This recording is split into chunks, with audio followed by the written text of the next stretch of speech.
La Alcaldía de Bogotá y el Instituto Distrital de las Artes y Artes da la bienvenida a la 17ª versión del Coloquio Errata. Aprovechamos para anunciarles que en la página de la Revista de Artes Visuales Errata, www.revistaerrata.gov.co, podrán consultar los volúmenes del 0 al 17. Con el ánimo de ampliar los temas tratados en la revista más allá de los enfoques de cada número, Errata organiza coloquios abiertos al público que permiten reunir un grupo de especialistas de diversas procedencias y ofrecer de este modo un espacio de análisis e intercambio de perspectivas alrededor de cada volumen publicado. La revista de Artes Visuales Errata, en su 17ª edición Feminismos, asienta: no estamos haciendo una revista sobre feminismo por un problema que se restrinja a las mujeres en sí, o, en otras palabras, este tema no le interesa solo a la mitad de la población, sino que atañe al conjunto, pues hace parte del proyecto amplio de una revolución. Este es el inicio de una discusión que necesita seguir ampliándose en el país y en el continente. En feminismo se atisba la amplitud de perspectivas y la relevancia para pensar políticamente. El coloquio Errata número 17, No hay doctorado que te salve del patriarcado, le toma la palabra al volumen 17, Feminismos, y resuelto a pensar políticamente se anima a postular un debate sobre la relación entre academia y patriarcado. La sugestiva proclama que da título a este encuentro se toma prestada del epígrafe del artículo elaborado en 2017 por la periodista argentina Nadia Luna para la agencia TSS Tecnología Sur-Sur, en el cual Soledad Cutuli, antropóloga argentina, revela los obstáculos que ha tenido que afrontar a nivel académico por su trabajo sobre la politización de las travestis. Cuestionamientos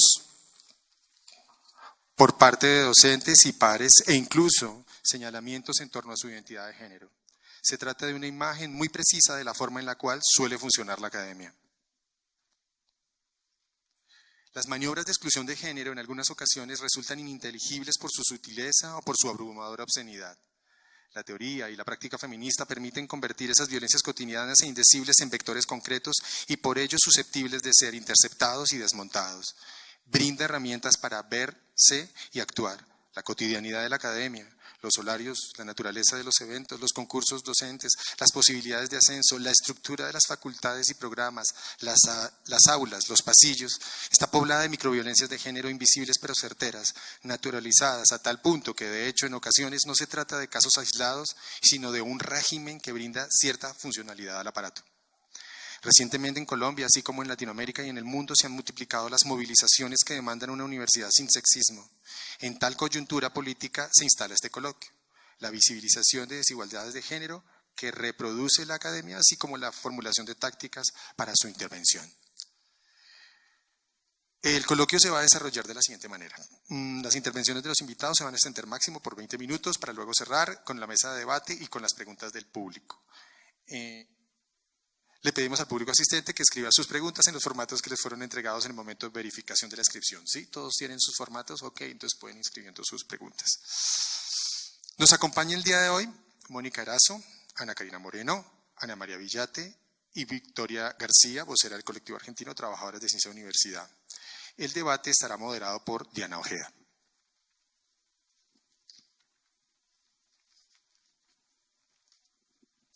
Diana Ojeda es geógrafa feminista y profesora asociada al Instituto Pensar de la Pontificia Universidad Javeriana. Desde hace varios años coordina el grupo de investigación Espacialidades Feministas, que se dedica al estudio de las relaciones entre género, sexualidad y espacio. Uno de los temas centrales del trabajo del grupo es la violencia basada en género y la sexualidad en los espacios universitarios y las distintas maneras en las que podemos construir una academia libre de sexismo. Entonces le doy la palabra a Diana. Gracias por estar acá, Diana. Hola, muchas gracias a todas las personas que nos acompañan hoy, a Edmar, a Mayra y las demás personas que hicieron posible este coloquio. Creo que el tema no puede ser más relevante hoy en un ambiente en que vemos pues, la educación bajo amenaza y que es un momento crucial, siento yo, para definir qué tipo de educación queremos, ¿cierto? Y si seguimos las demandas de las estudiantes, de los estudiantes, nos damos cuenta de que las demandas por una educación no sexista están cada vez más presentes, ¿cierto? Veíamos hace poco en la marcha estos grandes vallas que decía educación pública, gratuita, de calidad y feminista. Y justamente creo que la conversación de hoy lo que nos va a permitir es preguntarnos qué significa eso, qué significa una academia no sexista cuando la academia, sabemos, es un modelo profundamente patriarcal, clasista, misógino, racista, transfóbico, ¿no? Miles de cosas. ¿Cómo hacemos entonces justamente para poder potenciar esos espacios de crítica, esos espacios de ruptura en la academia, que además cada vez son más difíciles en una academia neoliberal, donde lo que importa es publicar en inglés, en las revistas? ¿Cómo hacemos para seguir abriendo campo y seguir logrando pues justamente estos espacios no sexistas dentro de una institución que quizás ni siquiera es hackeable ya? No lo sé, justo para eso es la discusión. Estoy pensando, por supuesto, en cómo el pensum muchas veces es sexista, cómo las prácticas mismas son sexistas, pero también en cómo la experiencia de muchos y muchas estudiantes, sobre todo muchas estudiantes, es de acoso, abuso, maltrato e incluso feminicidio dentro de nuestras universidades. Ahí siempre está la pregunta de qué hacemos las universidades, ¿cierto? No solo las directivas, las instituciones, pero todas las personas que conformamos la universidad, y cómo lograr romper con este continuo de la violencia machista, pero también con el gran silencio que hay detrás, y como lo señalan las estudiantes de la Universidad de Antioquia, con la complicidad misma de las instituciones. Por último, quería pues reflexionar un poquito sobre el título, no muy ampliamente, pero el título de nuestro coloquio hoy, No hay doctorado que te salve del patriarcado, es muy poderoso. Me emociona mucho ser parte de esta conversación, porque creo que también apunta pues a las mentiras de un sistema que se promueve como meritocrático y que el camino es mucho más largo, más difícil, más complicado, como lo sabemos las personas que hacemos parte de él de una manera u otra. Bueno, no voy a demorarme más y le voy a dar paso a nuestras primeras ponentes. Abriremos el coloquio con Mónica Erazo, Ana Karina Moreno y Ana María Villate, quienes presentarán su ponencia en Visita, una lectura dramática de las mujeres en el arte. Mónica Erazo es artista plástica y magistra en estudios culturales, cursó el programa de estudios independientes del Museo de Arte Contemporáneo de Barcelona. Desde el 2011 ha sido coeditora de la revista Bozal sobre prácticas estéticas feministas en América Latina. Es autora del libro de Morbis Veneris, editado por la editorial Javeriana en el 2016. Ha sido profesora de la Universidad Pedagógica Nacional y de la Universidad Nacional. Y actualmente es becaria de Colciencias en el doctorado de Ciencias Humanas de la Universidad Nacional de Colombia. Ana Karina Moreno, que está por acá, es artista plástica bogotana, magíster en poéticas visuales en la Universidad de Sao Paulo. Además de su trabajo artístico, cuenta con experiencia en curaduría, investigación, docencia universitaria y desarrollo de proyectos de formación en comunidades. Se interesa por reflexionar en torno a la memoria, el territorio, la ciudadanía y el habitar. Ana María Villate es artista plástica con especialización en estudios culturales. Actualmente cursa la maestría en estudios artísticos de la Universidad Distrital Francisco José de Caldas. Ha participado en diversas exposiciones, tanto con su trabajo individual como en su colectivo Zunga. Su trabajo plástico se ha centrado en temas referentes a los estereotipos de género. Desde el 2013 es docente de la licenciatura en Artes Visuales de la Universidad Pedagógica Nacional. A ellas las acompaña Joana Villamil, que es artista plástica y diseñadora gráfica de la Jorge Tadeo Lozano y está cursando su maestría en Educación Artística en la Universidad Nacional. Les doy entonces ya la palabra.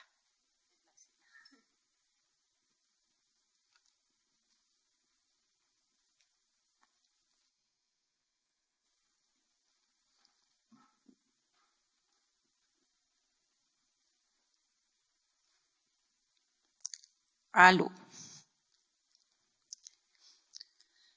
La perpetuación de las desigualdades basadas en el género en el Departamento de Filosofía de la Universidad Nacional de Colombia no puede continuar ocultándose tras el disfraz del mérito. El reciente concurso profesoral 2018, el primero en 12 años, seleccionó para la única plaza disponible en el Departamento de Filosofía a 2 hombres, un ganador y un elegible. En un departamento conformado por 17 profesores y una sola profesora, este resultado no deja de sorprender y de causar indignación en la comunidad académica, a la vez que sigue siendo muy diciente del tipo de estructuras sexistas que aún gobiernan no solo los procesos de contratación, sino incluso los supuestos criterios objetivos de calidad y de mérito. Varias escritoras colombianas abajo firmantes de este manifiesto y teniendo en cuenta al resto de las escritoras del país, queremos manifestar nuestra indignación porque el campo literario colombiano sigue invisibilizando a las escritoras. El sábado pasado recibimos un comunicado del Ministerio de Cultura de Colombia en el que se anunciaba la delegación que representará al país en París en las actividades del año Colombia-Francia. Para nuestra sorpresa y molestia, encontramos que el 15 de noviembre un gran evento reunirá en la Biblioteca del Arsenal de París a 10 autores colombianos y acto seguido se citan los nombres de 10 hombres. Es intolerable que en Colombia se hagan eventos que no incluyan mujeres. Puedo pensar rápidamente en 3 o 4 curadoras mujeres jóvenes. También que podrían estar invitadas a exponer sus propias miradas al arte conceptual, sobre todo si de arte conceptual latinoamericano se trata. Como dice Yolanda Reyes en su columna acerca de la controversia que se armó por la falta de mujeres escritoras en el evento de la Biblioteca del Arsenal en París. 12 hombres ni una mujer. Notar este tipo de cosas ya debería ser algo automático y sería chévere que los amigos hombres fueran los que señalaran para que nos ahorren a nosotras tenernos que volver un sirirí.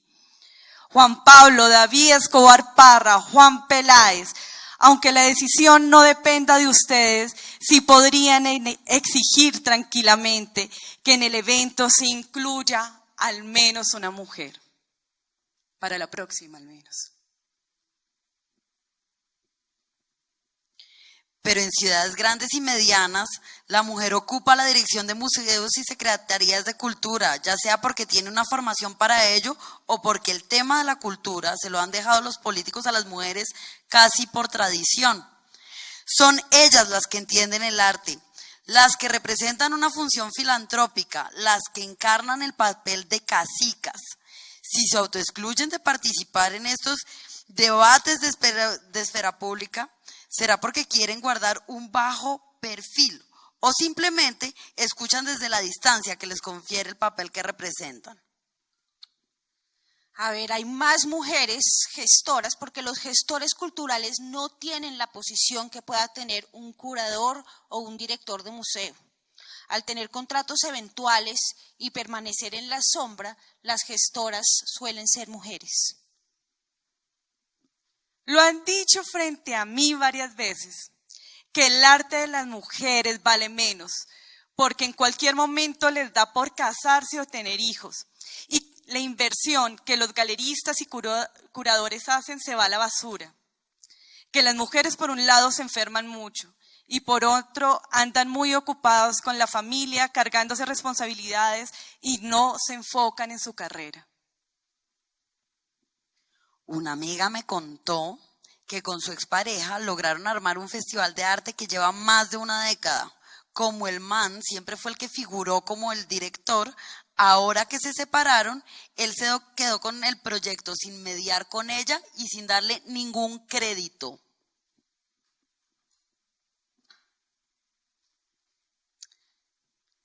La mayoría de artistas colombianas de la segunda mitad del siglo XX han afrontado el arte con entera libertad. El hecho de tratarse de mujeres no ha tenido mayor injerencia en el contenido de su producción. Todo lo contrario, porque yo sí creo que vivimos en un mundo machista y ser escultor y no ser hombre es muy difícil. Para que la gente me tomara en serio, me hice la loca. Recurrí a este truco porque pensaba, a lo mejor esta loca hace cosas interesantes y creo que esto funcionó. Pero si yo una vez recibí el mensaje de Facebook del papá del hijo de una amiga artista en el que me explicaba que ella estaba loca y que entonces no podía responder por su hijo. Nos instaba a mí y a todos sus contactos a denunciarla si sabíamos de su paradero. ¿Y qué se podía esperar de ese parvulado que consume arte social en Colombia? Reducir el acto de Tania a la anécdota, ¿A quién pues le importa si el performance era barato o caro, importante o no? Una mujer hermosamente despistada, que debe ser más hermosa en este momento, riéndose sola en un avión de un mundo que cree en sus prestidigitaciones. Tuvo que lidiar por una semana con este país cacofónico sin perder la compostura. Y es que el verdadero performance no fue la tarea de la alumna desaplicada que luego fue calificada por el maestro Pervert con un 10. Fue la alumna misma con su incomparable porte de princesa colonial, su pelo de Magdalena y su espectacular talento para existir. Esa era la parte del performance que Tania no tenía calculado: verse bella, radiante como Gradiva y ser una mujer hermosa y deseada. Porque al final solo la belleza queda, como tiene que ser.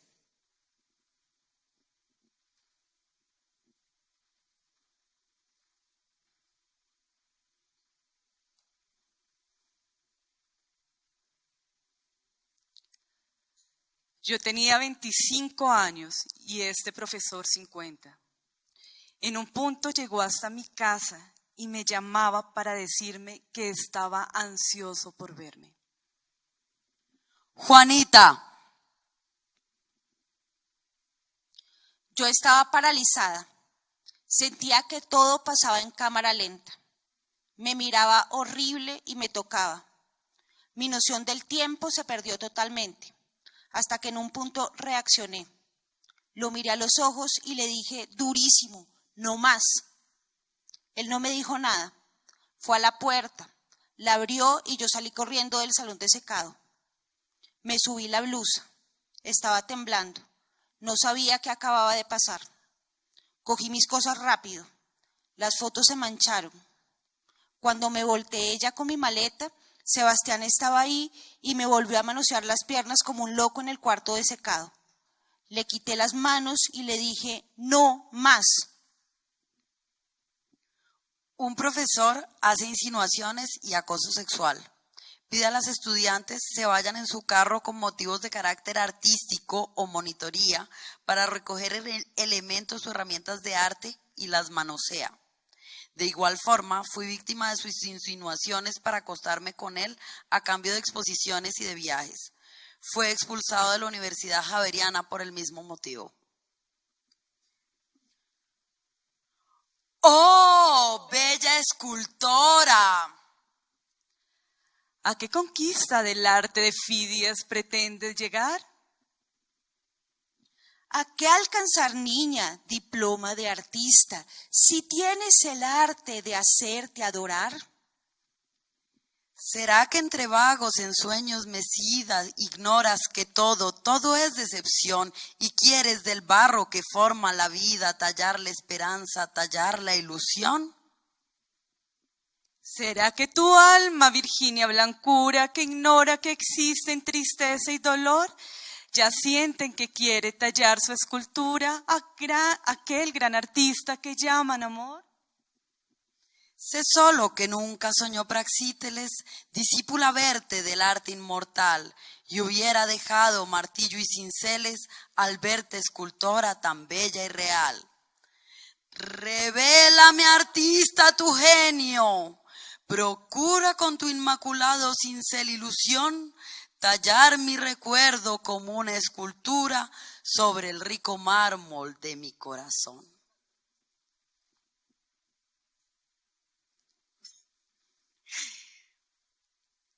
Es necesario tener presente que la tarea por la igualdad sexual es parte integrante de la lucha por la revolución social. No puede asumirse la emancipación femenina como una empresa aislada de la emancipación social, ni tampoco como una tarea exclusiva de las mujeres.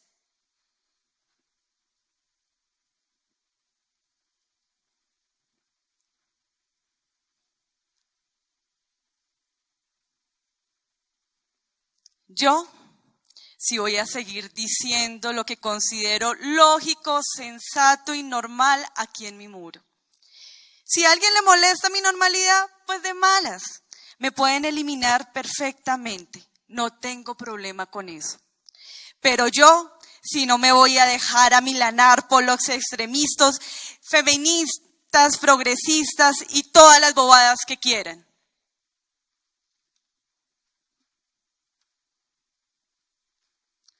La homosexualidad, al aflorar abiertamente a la superficie, no ya como una ambigua conducta sexual, sino como un refinamiento, ha ido tomando en el mundo una fuerza sin precedentes, que tiende a liquidar con su énfasis en los sectores artísticos toda manifestación de carácter humanístico y nacionalista.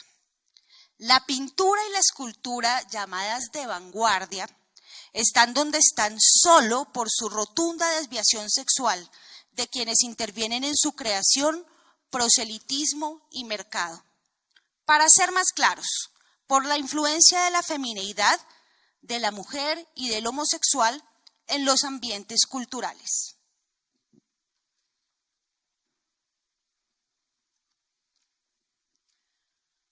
Marina Abramovic se ve radiante con su respiración agitada bajo ese esqueleto. Niki de Saint-Phael es sublime, una Deneuve del arte contemporáneo disparando a ese lienzo con su rifle calibre 22 de verdad, una belleza de verdad que el arte expropió a Vogue. Andrea Fraser vendiendo su cuerpo cual Ishtar bajada desde el púlpito protestante para nuestro deleite boyer. Y esa Marta Rosler, zurda para más, tan sexy a pesar de su calculado hieratismo de indignación espartana, con su cuchillo de cocina asesino, su delantal de anestesista y que invita a romper su ventana con una flor y una nota amarradas a una piedra, porque como en Eva Hess, detrás de toda artista radical, solo hay una mujer que quiere ser amada.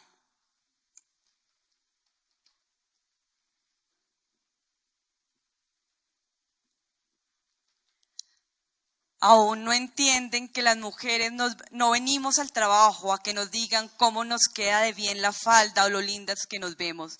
Venimos a trabajar, a discutir ideas sobre la política pública en cultura.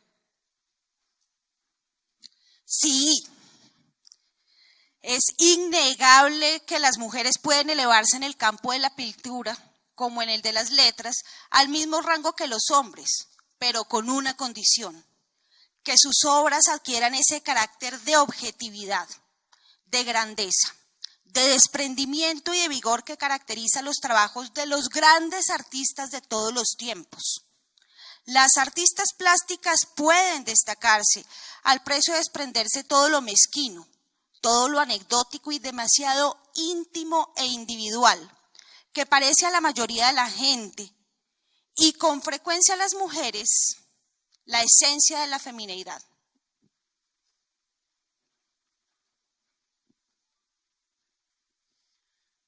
Es una lástima ver cómo una gran obra de arte es malograda por la prisa.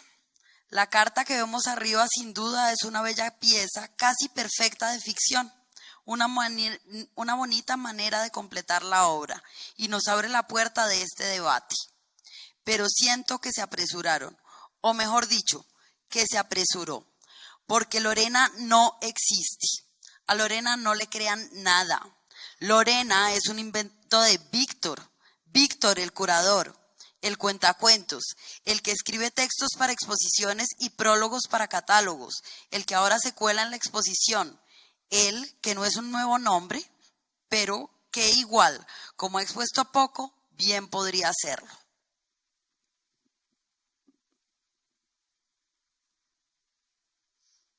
Hace poco un amigo y yo hicimos un ejercicio de compilación de obras para exponer en una galería.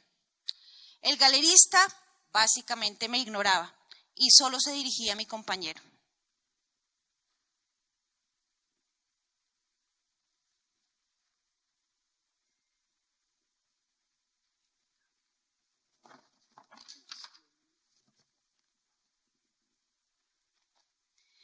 El mercado está en lo correcto.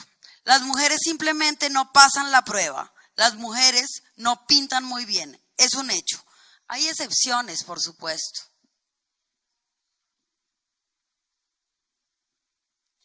Son numerosos los historiadores que aseguran que la hija del pintor Vázquez y Ceballos actuó como su modelo, discípula y colaboradora.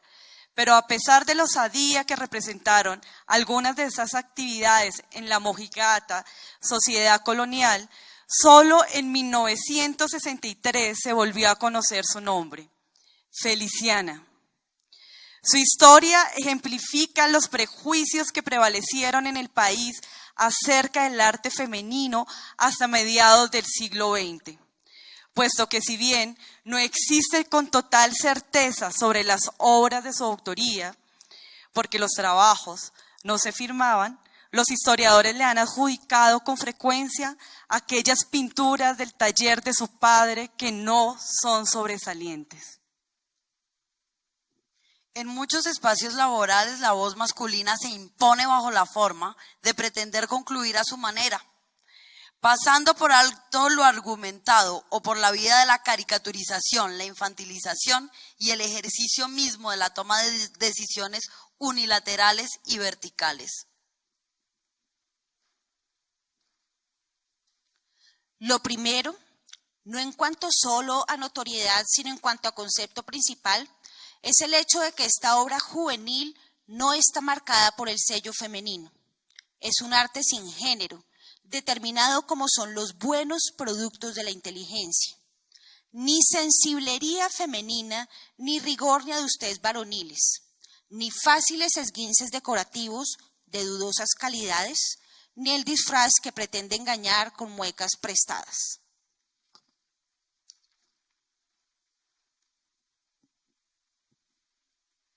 Cuatro semestres más tarde estaba en Lógica 6. Douglas Niño era el profesor. Durante todo el semestre se negó a pronunciar mi nombre. Apuntaba cuando yo intervenía y señalaba a Carlos Castillo, quien se sentaba a mi lado.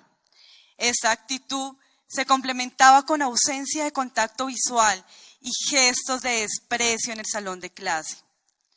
Inversamente proporcional a la solidaridad de los profesores, resultó ser la apuesta de mis compañeros Carlos Castillo y José Tovar, quienes no solo interpelaban a Douglas en clase cuando yo hablaba, sino que pidieron revisar cada uno de los exámenes para asegurarse que habían sido calificados con justicia.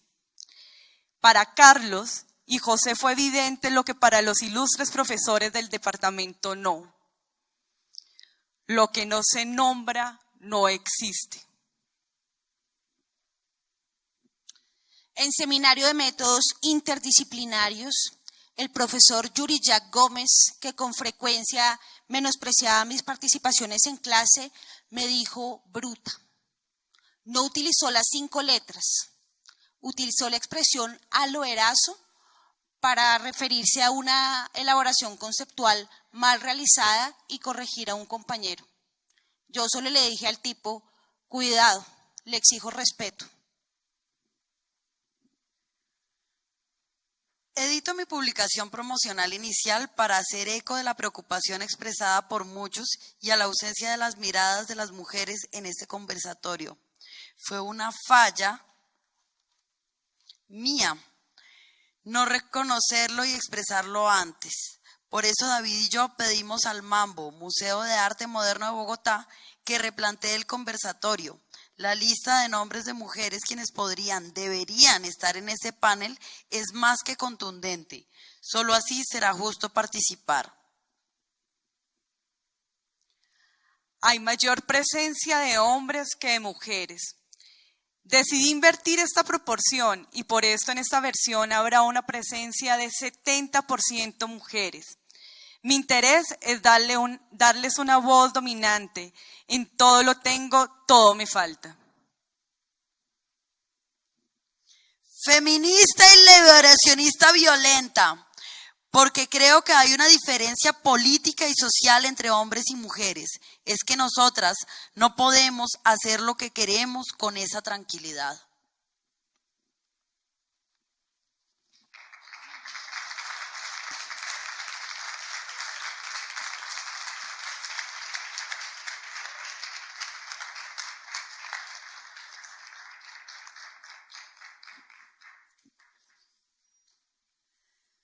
Muchas gracias. Ahora vamos con nuestra segunda ponente, es Victoria García, vocera del colectivo argentino Trabajadoras de Ciencia y Universidad, con la ponencia Femme à l'ombrelle, tournée vers la gauche, la experiencia de trabajadoras de ciencia y universidad en el contexto de la cuarta ola feminista. Victoria García es doctora en Letras por la Universidad de Buenos Aires, UBA, docente de Teoría Literaria 3 en la Facultad de Filosofía y Letras y de Literatura Argentina e Hispanoamericana en el Colegio Nacional de Buenos Aires, ambos dependientes de la UBA. Investigadora asistente en el Consejo Nacional de Investigaciones Científicas y Técnicas, CONICET. Integra el colectivo Trabajadoras de Ciencia y de Universidad. Forma parte de la Asociación de Trabajadores del Estado como delegada de Géneros y Derechos Humanos por la Junta Interna del CONICET.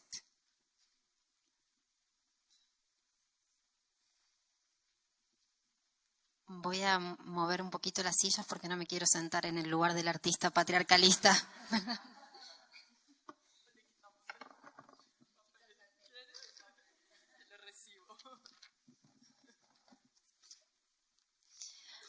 Bueno, buenos días a todos, todas y todes. Es un placer para mí estar aquí. Quiero agradecer en primer lugar al equipo de la revista de Ratas y en particular a Detmar, a Mayra, a Ana María Lozano también por la cálida invitación y la hospitalaria bienvenida aquí en Bogotá. Y quiero agradecer también a mis compañeras del colectivo Trabajadoras de Ciencia y Universidad porque hoy soy su voz. Me gustó mucho el collage de voces que trajeron las compañeras y mi intervención, aunque parezca individual, es un collage de voces también. Un collage de voces de mis compañeras, de quienes aprendo cotidianamente, y creo que ahí hay un primer acto de resistencia en la construcción colectiva frente al individualismo al que quiere reducirnos permanentemente el mundo académico. Bueno, voy a partir de esa imagen que es la tapa del diario Página 12, un diario progresista, podríamos decir, argentino, una tapa del año 1994, que alude a un enfrentamiento verbal entre el entonces ministro de Economía, Domingo Cavallo, que es casi innombrable para nosotros y nosotras en la Argentina, porque fue uno de los responsables centrales de la calamidad social y económica que atravesamos durante los años 90.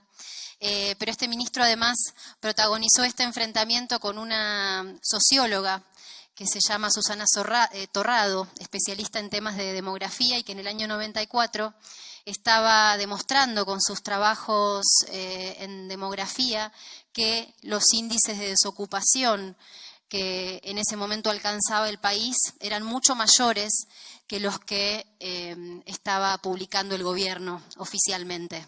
Entonces, Domingo Cavallo, en un arranque de misoginia, le dijo que se vaya a lavar los platos, ¿no? a esta científica, queriendo de alguna manera reducirla nuevamente al ámbito privado y doméstico y a esas tareas de cuidado que las mujeres tenemos a cargo en esta sociedad patriarcal.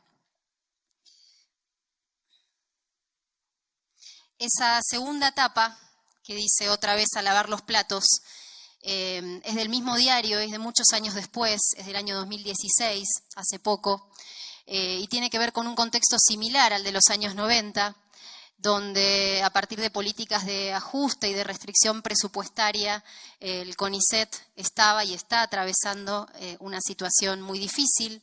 El CONICET es el Consejo Nacional de Investigaciones Científicas y Técnicas, en el cual yo trabajo, y bueno, la tapa alude a esto de que a los científicos nos mandan a lavar los platos en vez de a trabajar en nuestros espacios de trabajo. Lo significativo es que, pese a que se trata de un diario progresista, en estas tapas se borra que la que había sido a mandar los platos había sido una mujer, ¿no? Había sido Susana Torrado.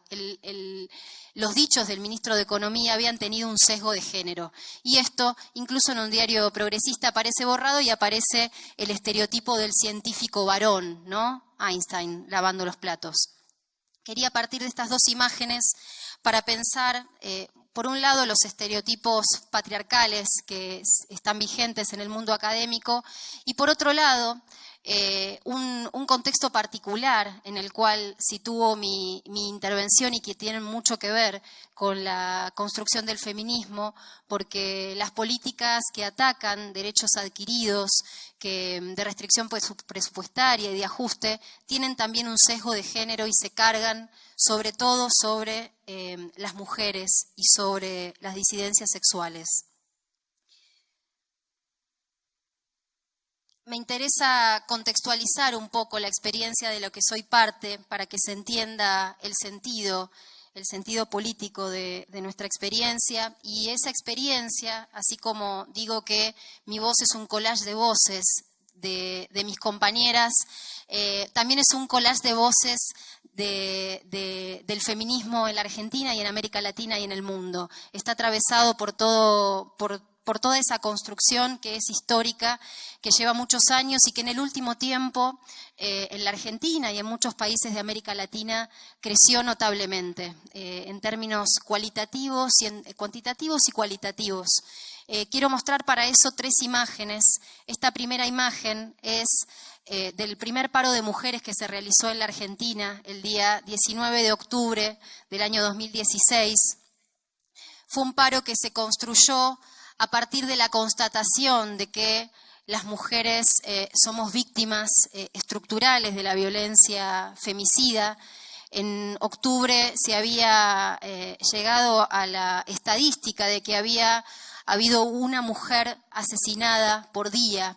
Y no solo eso, sino que también una semana antes de este paro de mujeres se había realizado el Encuentro Nacional de Mujeres en la ciudad de Rosario, en la Argentina. Los Encuentros Nacionales de Mujeres se realizan hace 33 años y son un bastión fundamental de la construcción del movimiento feminista. Y en esa oportunidad, en ese encuentro de mujeres en Rosario, que como todos los años había terminado en una masiva movilización, había terminado también en una represión brutal por parte de las autoridades del gobierno. Y acá vuelvo a la idea de que las mujeres somos un blanco central de las políticas conservadoras, de las políticas neoliberales.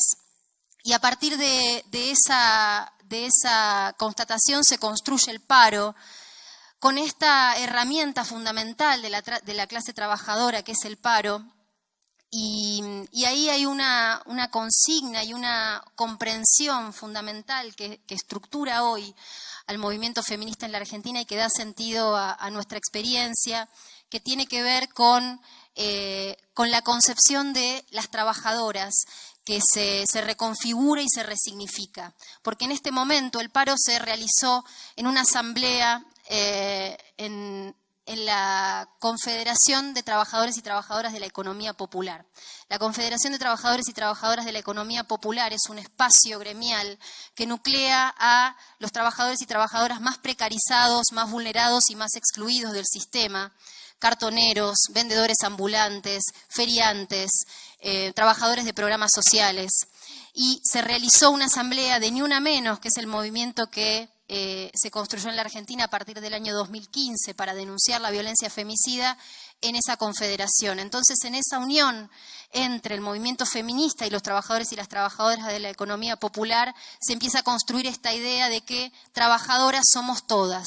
Somos trabajadoras las ocupadas, las desocupadas, las trabajadoras de la economía formal, las trabajadoras de la economía informal o popular, y también las que tomamos a nuestro cargo las tareas de cuidado y domésticas en nuestras casas, porque es ese trabajo no reconocido y no remunerado el que permite el sostén del sistema capitalista y patriarcal. Y por eso el paro, ¿no? Por eso el paro como herramienta de lucha y la movilización que, como ustedes verán, se realizó bajo la lluvia, con esa persistencia de luchar pese a las inclemencias del tiempo meteorológico e histórico.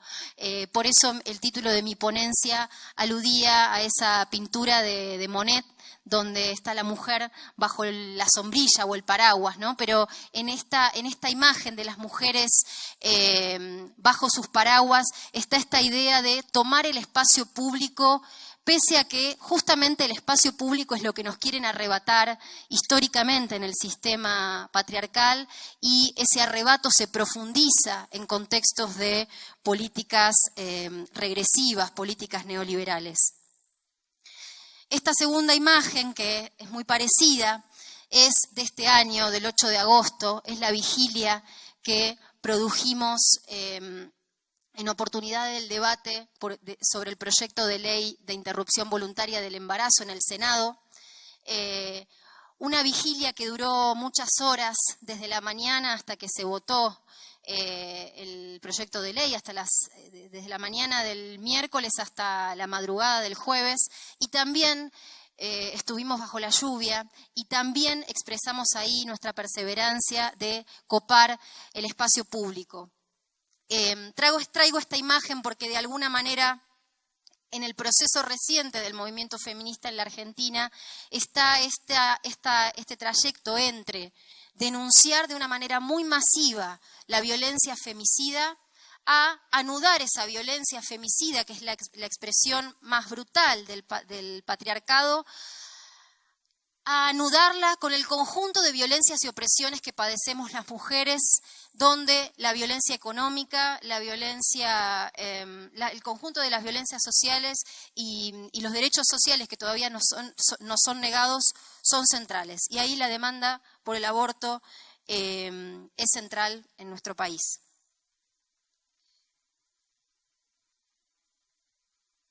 Esta última imagen de contexto es también muy reciente, es de una movilización que se hizo el 30 de agosto en la Argentina, también bajo la lluvia, fue muy masiva aunque no se vea, una movilización en el contexto de el conflicto universitario, un conflicto que empezó como conflicto salarial por el ataque a los salarios de los docentes universitarios y las docentes universitarias, pero se transformó en el conflicto de los estudiantes y del conjunto del pueblo argentino en defensa de la educación pública, un derecho que hemos conseguido como pueblo y que no se nos puede arrebatar tan fácil.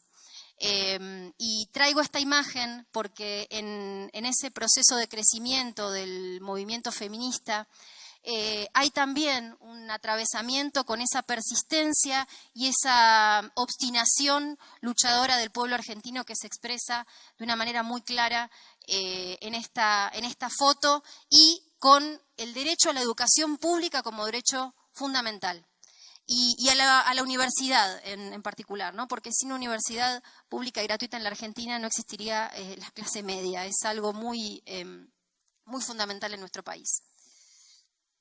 Bueno, y quería llegar a esta imagen, que es una imagen del 8 de marzo de 2017, el momento en que de alguna manera se funda el espacio de trabajadoras de ciencia y universidad. Como verán, también hay paraguas en esa imagen. Me gustaba anudar esos paraguas de la persistencia y la disposición y la obstinación luchadora del pueblo argentino y del movimiento feminista a estos otros paraguas con que representamos el techo de cristal que afecta a las mujeres en la ciencia y en las universidades, y que de alguna manera hacían a ese carácter performativo y creativo de las movilizaciones feministas. Este espacio de trabajadoras de ciencia y universidad tiene su origen primero en una organización, en una experiencia de organización por supervivencia, diría yo, a partir de un caso de acoso que atravesó una de nuestras compañeras en un instituto de investigación, una becaria del CONICET.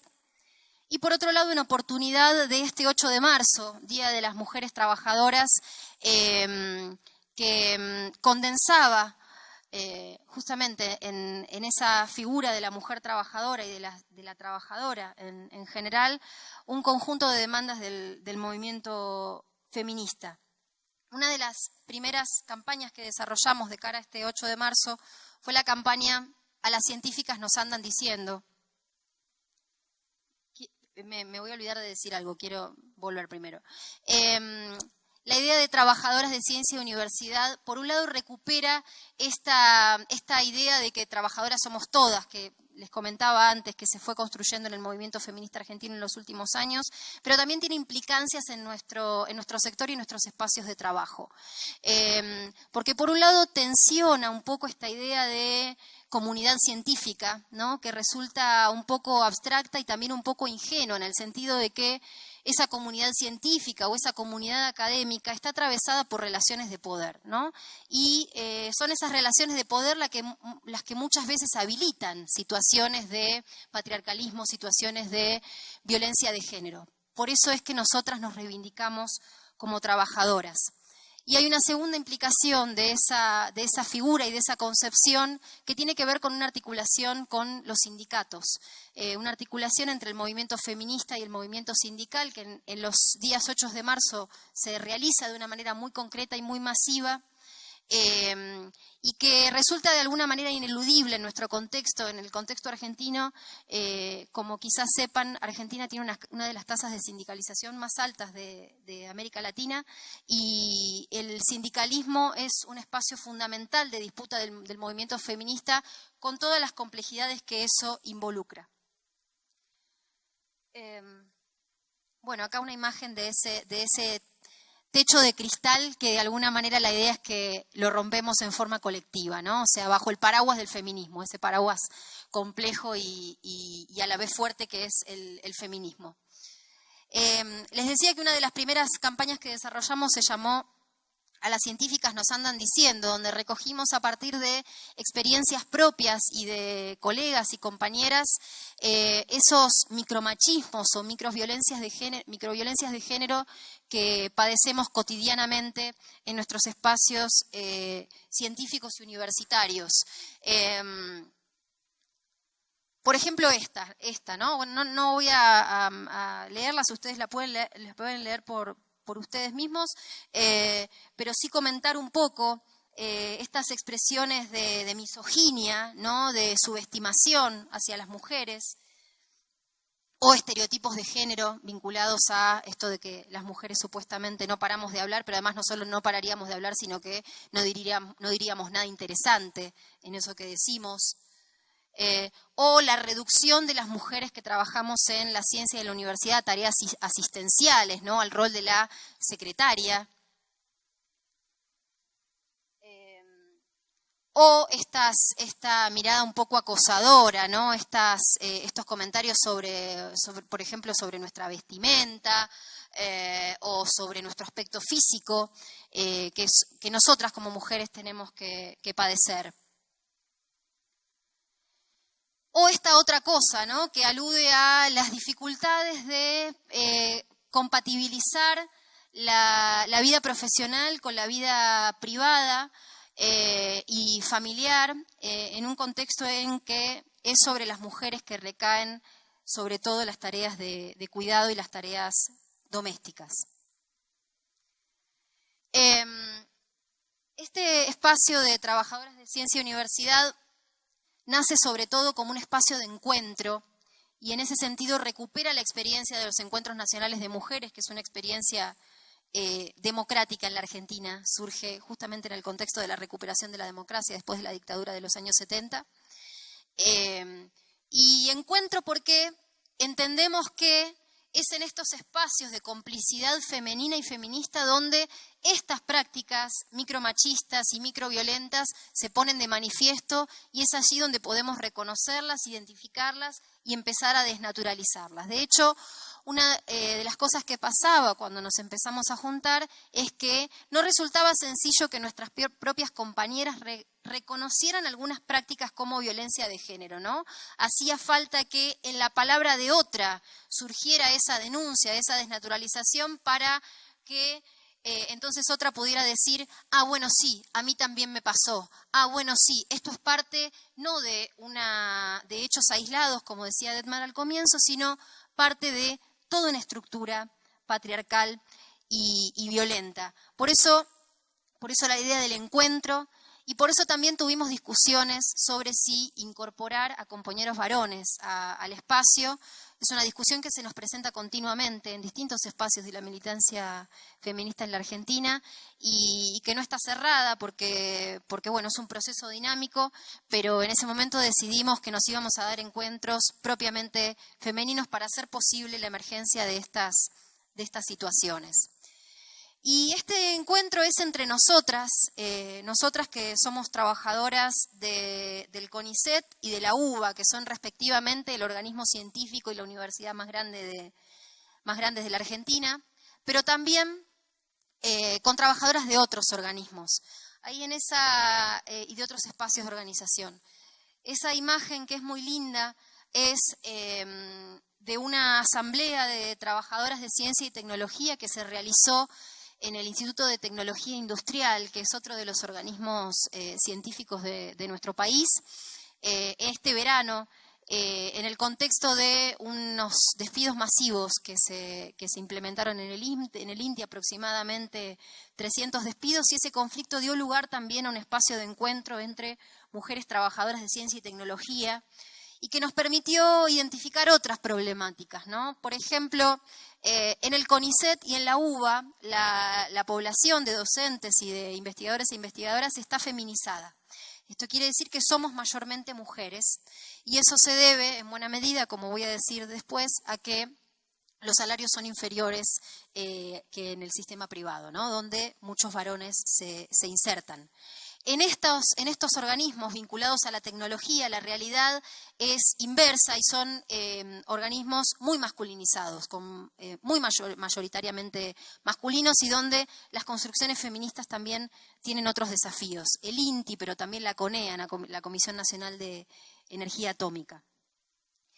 Este encuentro, rescato, que nos permitió llegar al 8 de marzo de este año con una columna muy grande en la movilización del 8 de marzo de mujeres trabajadoras de ciencia y tecnología en lucha. Y el encuentro también en los encuentros nacionales de mujeres, ¿no? Que siguen siendo un espacio fundamental donde pasan y se articula el conjunto de los debates del feminismo. Esa es una foto del taller de mujeres, ciencia y tecnología en el taller de este año, donde es posible federalizar los debates en un contexto en Argentina, en un país muy centralista, y seguir reconociéndonos en las problemáticas de otras. Por ejemplo, en este encuentro de mujeres nos enteramos de la realidad del Instituto Balseiro, un instituto de producción tecnológica atómica en la ciudad de Bariloche, al sur del país, donde, por ejemplo, en el Instituto de Estudio, hace 3 años que no estudia ninguna mujer. Son todos varones, ¿no? Con lo cual ahí también la construcción del feminismo tiene desafíos muy importantes. Decía que es un espacio de encuentro, pero también un espacio de organización, y eso creo que involucra al menos 3 momentos. Un momento de caracterización o diagnóstico, un momento de construcción de demandas y un momento de interpelación. En relación con la caracterización voy a compartir algunos diagnósticos que venimos construyendo.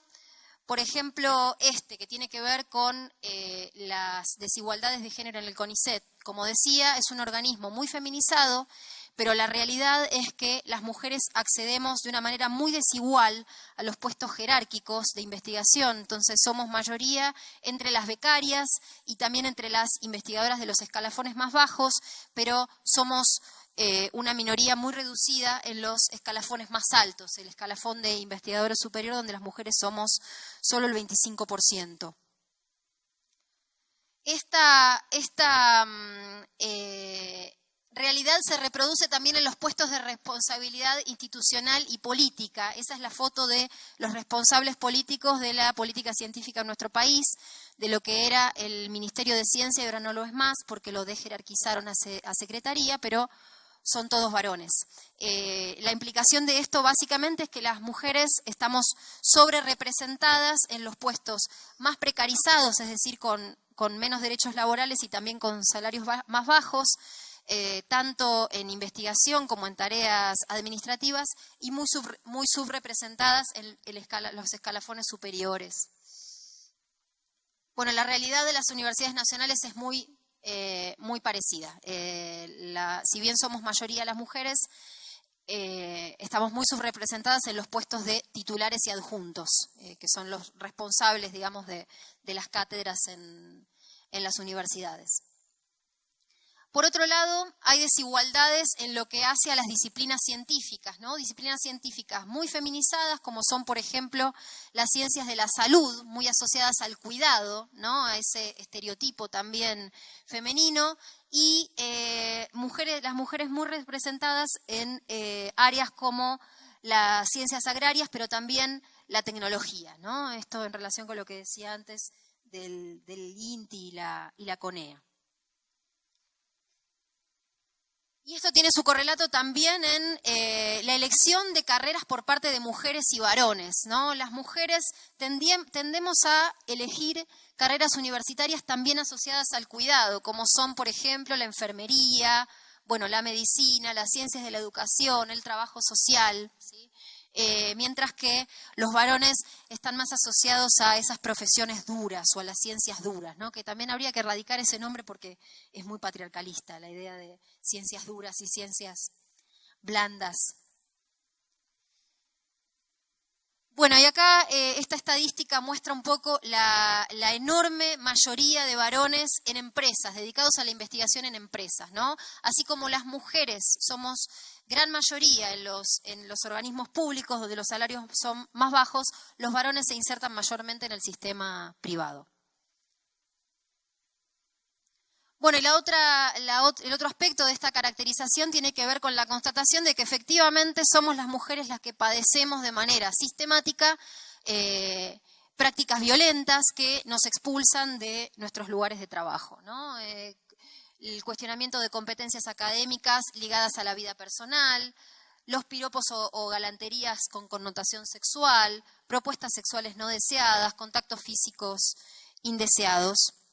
Y esto se profundiza cuando hay en juego relaciones de poder y en el marco de relaciones laborales que son muy discrecionales, ¿no? Que no están reguladas, que dan lugar a interpretaciones arbitrarias y discrecionales que habilitan estas prácticas. Bien, un segundo paso a partir de este diagnóstico tiene que ser la construcción de demandas y ahí venimos construyendo algunas reivindicaciones muy fundamentales. Ahí hay algunas, este es un documento que elaboramos este 8 de marzo en conjunto con otras trabajadoras de ciencia y tecnología, ¿no? Un primer eje de reivindicativos son las licencias. Por un lado, lo que tiene que ver con las licencias por saternidad, así con X, saternidad biológica, pero también adopción, porque sabemos de las dificultades de las mujeres para compatibilizar su vida profesional con su vida personal, y ahí las licencias son fundamentales, compartidas, ¿sí? Entre mujeres, varones y entre todas las identidades de género, pero también licencias por violencia de género, que son fundamentales para dar acompañamiento y dar contención en un contexto de prácticas violentas estructurales. También licencias que tienen que ver con la salud reproductiva, ¿no? Licencias vinculadas a, por ejemplo, tratamientos por fertilidad o licencias asociadas a abortos involuntarios, ¿sí? Visto que por el momento no podemos pedir licencias por interrupciones voluntarias del embarazo, dado que por el momento no está legalizada en nuestro país. Un segundo eje son los jardines materno-paternales y los lactarios, ¿sí? Que de alguna manera coadyuvarían a esto de que las mujeres podamos, y los varones, podamos compatibilizar nuestra vida profesional con nuestras vidas personales. Y los lactarios. Y en tercer lugar, los protocolos de acción en situaciones contra la violencia, de violencia laboral y de género. En los últimos años, a partir de la lucha del movimiento feminista, se empezaron a implementar protocolos en algunas universidades, también en organismos científicos. Sin embargo, cuesta que se implementen.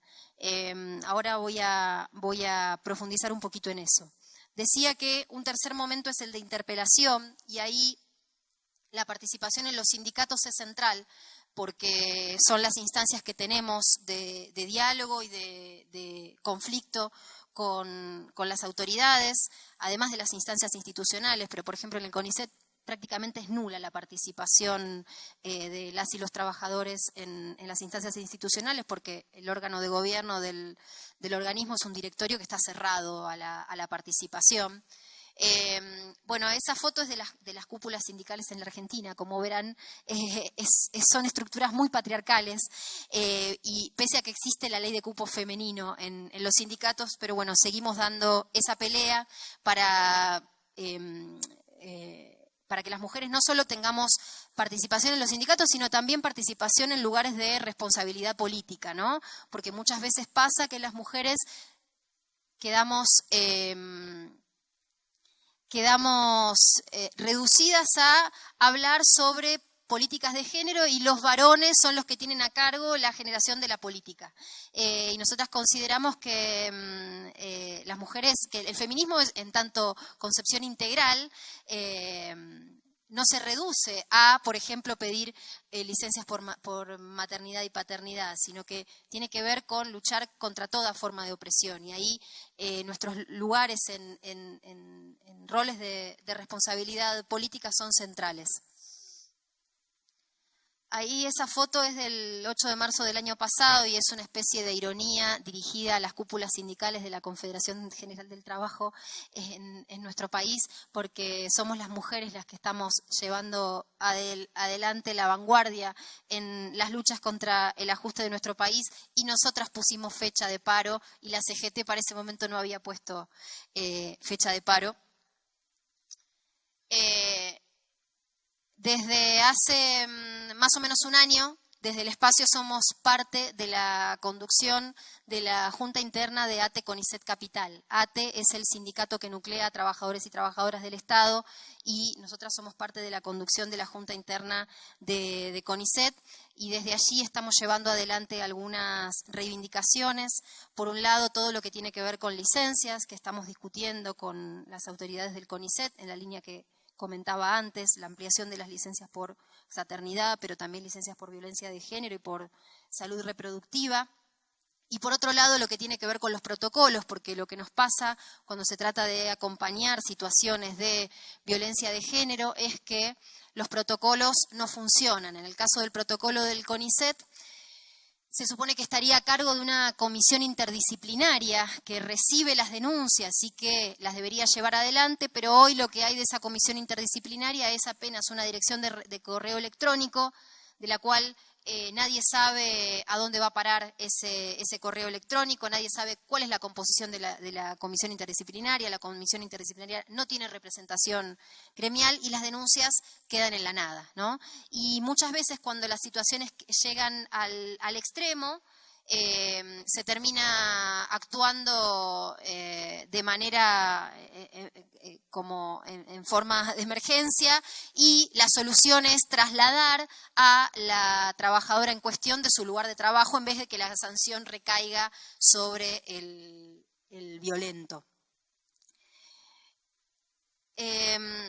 Por último, esa foto con la que cierro es un pañuelazo que organizamos en el Polo Científico para reivindicar nuestro derecho a la interrupción voluntaria del embarazo, porque una de las constataciones y una de las comprensiones también a las que llegamos como movimiento feminista en la Argentina es que la clandestinización del aborto no hace sino perjudicar a las mujeres trabajadoras, en esa concepción amplia de la que hablaba antes, ¿no? Esa idea de que trabajadoras somos todas, porque son las mujeres que no se pueden pagar un aborto clandestino las que terminan muriendo por la clandestinización del aborto. Y es por eso que como mujeres trabajadoras nos posicionamos en relación con el derecho a la interrupción voluntaria del embarazo y es muy gratificante para mí que hoy estemos varias compañeras del feminismo latinoamericano compartiendo el pañuelo como ícono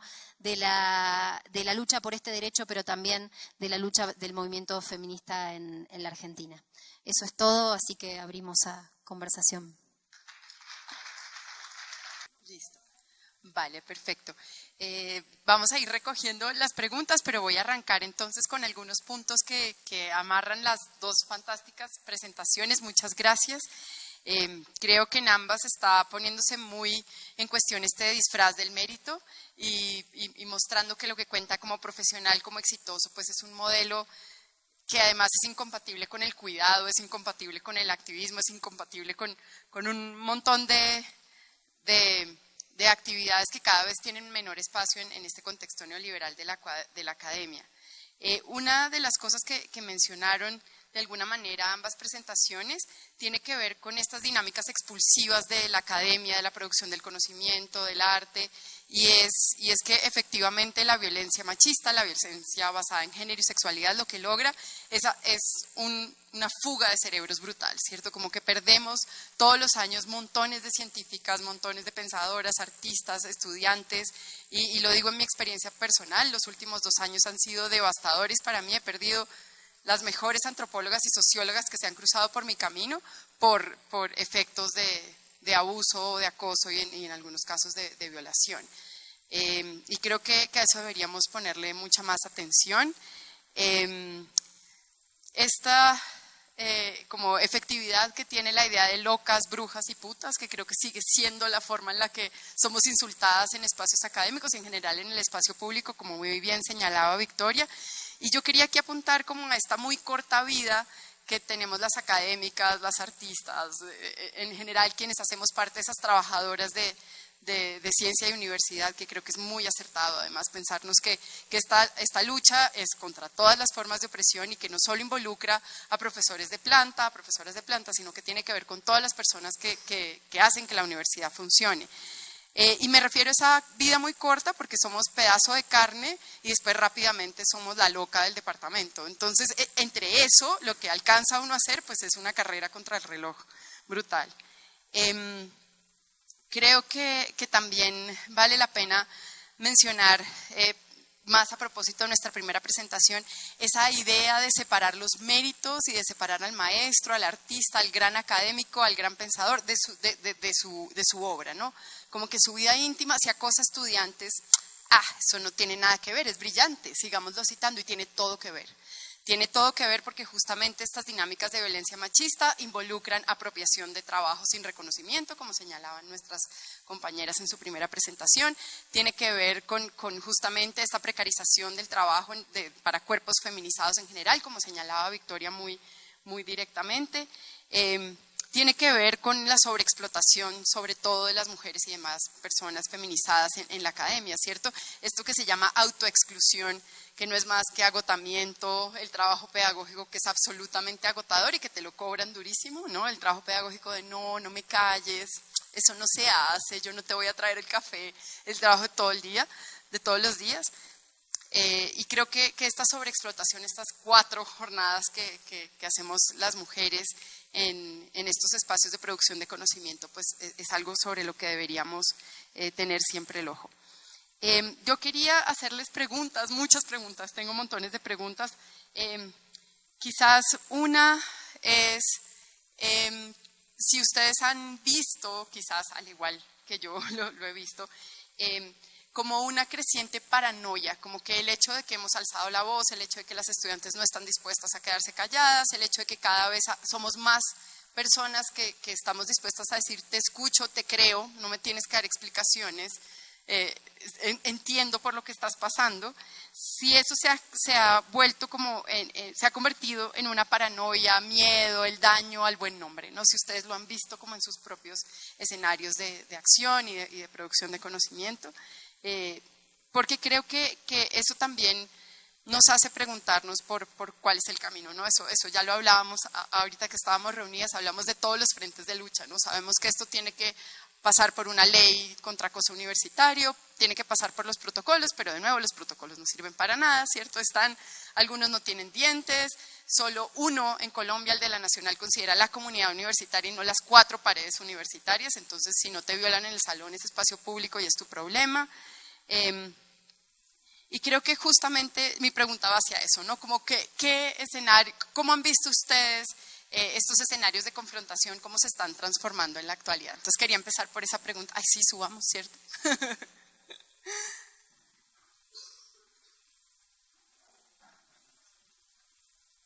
Gracias, sí, creo que ahí estamos. Va a ser en una esquinita. Entonces quería empezar por esa pregunta, si nos pueden contar cómo han visto esos escenarios de lucha, de debate, de confrontación actual. Bueno, yo siento que a veces lo que se hace es cerrar un poco los espacios. En el caso, digamos, de mi lugar de trabajo, la mayoría somos mujeres, las docentes. Sin embargo, quienes movilizan los temas son las estudiantes. Y cuando lo han movilizado no siento que hayamos podido tener una respuesta, ¿sí? O sea, como que de alguna manera, siendo la mayoría mujeres, pues mujer y feminista no es lo mismo, ¿cierto? Entonces, no es tan fácil, digamos, movilizar eso. Entonces, lo que se logra es más bien como tener el eco de compañeras de otras facultades. En ese caso, pues digamos, la Facultad de Educación Comunitaria pues sería como la que más tiene conciencia de los problemas de género de la universidad. Bueno, no, yo sí siento que está habiendo como una cierta paranoia por parte de los profesores acosadores. Y me parece pues súper interesante. O sea, a pesar, digamos, de que no haya, digamos, de que no funcione a nivel institucional tan claramente, que no necesariamente echan a los profesores, por lo menos en la Nacional hay esta ruta contra el acoso sexual, que es una, pues, creado por el Observatorio de Género, además pues que está como la Escuela de Estudios de Género, que han logrado como transversalizar eso en la universidad.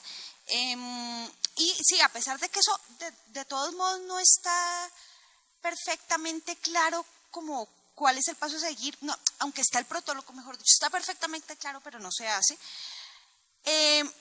Como que el asunto es que se visibiliza de un modo pues que antes no ocurría. Por ejemplo, el año pasado ocurrió en sociología que muchos estudiantes dijeron: oiga, este profesor me está haciendo esto y a mí también, y llenaron los baños, o se empezaron a escribir en el baño de la facultad, y de ahí empezaron a hacer carteles por todo el edificio de sociología y por todo el sector de ciencias humanas, con lo cual el profesor pidió año sabático.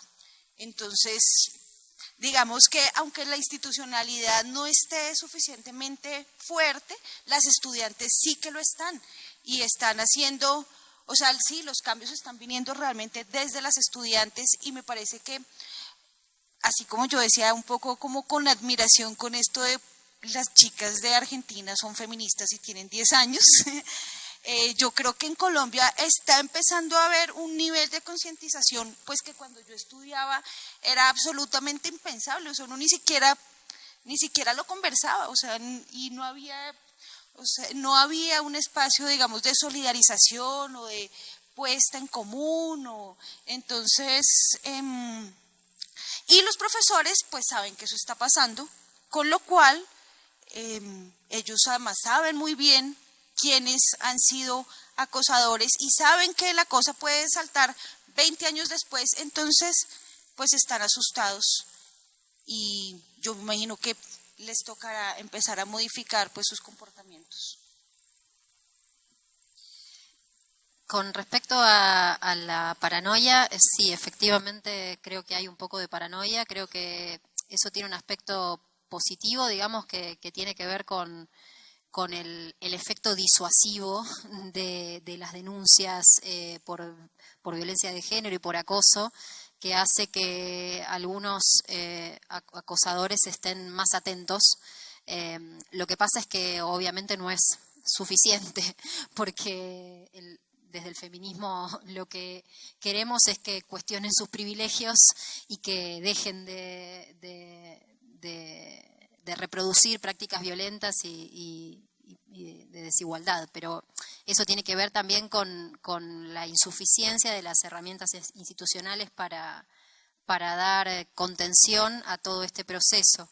Y ahí anudo con la otra pregunta que tiene que ver con la reconfiguración, digamos, de los espacios a partir del crecimiento del feminismo. En la Argentina hay algo que se está dando que es muy significativo, que es que frente a la incapacidad de las instituciones de dar respuesta a estas situaciones y al mismo tiempo un crecimiento muy importante de las denuncias, que obviamente está motivado por la avanzada feminista y la cada vez más creciente desnaturalización de estas prácticas, se empieza a instalar en ciertos espacios la lógica del escrache. El escrache en la Argentina tiene una connotación muy específica porque los escraches fueron medidas que se implementaron en los años 90 desde el movimiento de derechos humanos para repudiar las políticas de impunidad que desde el gobierno se estaban aplicando en ese momento y que tenían que ver básicamente con el genocidio de la dictadura de los años 70. Entonces, la consigna de ese momento, sobre todo de hijos e hijas de desaparecidos por la dictadura militar, era: si no hay justicia, hay escrache a los represores, a los militares represores. Y un poco porque muchas de las feministas argentinas actuales son muy jóvenes, quizás no fueron parte protagonista de esa historia, el escrache vuelve para denunciar, digamos, con nombre y apellido a los acosadores y a los violentos. Lo que pasa es que también es insuficiente, ¿no? Porque sí, escrache público, ¿y después qué? ¿Y después qué pasa? Porque alguna salida, digamos, institucional tiene que haber ante eso, o se le tiene que dar curso de alguna manera, o se separa a las personas del cargo, y el escrache público, digamos, no avanza en esas salidas. Y esto tiene una complejidad particular cuando se trata sobre todo de chicas, ¿no? de menores de edad, que además están en un momento de conformación de su sexualidad, de aprendizaje de todo lo que tiene que ver con la identidad de género, la identidad sexual, y ahí el papel de los adultos es fundamental. Pero bueno, parte de la reconfiguración tiene que ver con esto. Con cómo esa ola feminista no cabe efectivamente en las instituciones y bueno, las salidas frente a eso son a veces inesperadas. Yo también estoy de acuerdo, igual que ustedes, ¿no? Sí genera una paranoia.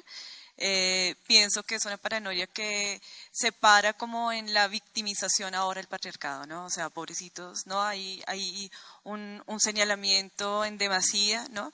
Y creo que indudablemente es una tarea de pensarse cómo se reestructura frente a esa ola feminista, ¿no? Cómo hay una tarea y una labor de generar posibilidades dentro de las instituciones y en lo público, ¿no? De un momento, o sea, no es una paranoia, ¿no? Porque esa paranoia tiene consecuencias, ¿no? Generar miedo, represión, silencio, ¿no? Y creo que indudablemente esa es la tarea, ¿no? Como hacer que se abran posibilidades para que esas estructuras se desnaturalicen más que se sigan como perpetuando.